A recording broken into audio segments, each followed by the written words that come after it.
ஓம் நம சிவாய.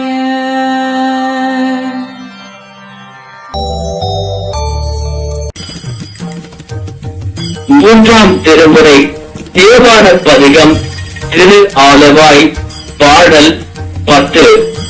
தங்களுக்கும் அச்சாக்கியருக்கும் தரிப்புடாத நற்சேவடி எங்கநாயகனே தொழுந்தெடுக்கே மடுத்தொரு பொய்த்தவும் பொங்குபோல் வழியன்றியே புலவர்களை பழைக்கும் புலா அங்கதற்கு எளியனலேன் திருவாலவாயனன் நிற்கவே.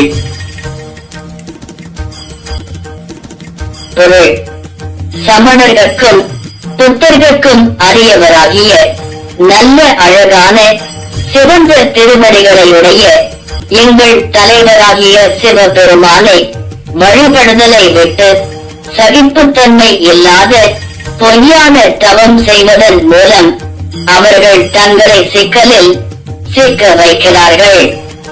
நல்ல நூல்களில் வகுக்கப்பட்ட வழியும் இல்லாது அறிஞர்களை பொல்லா பழிச்சொல் பேசுபவர்களுக்கு நான் எளியவன் அல்லேன். திரு ஆலவாயிலில் எழுந்தருளியிருக்கும் சொக்கநாத பெருமான் என்னுள் என்றும் நின்று அருள் புரிவார். Meaning, without praising our Lord Shiva, who is our master, who has beautiful lotus red feet, of which the Samaras, and those Buddhists, have no toleration. They get themselves into trouble by performing a fool's penance. They do not treat the path laid down in the good texts.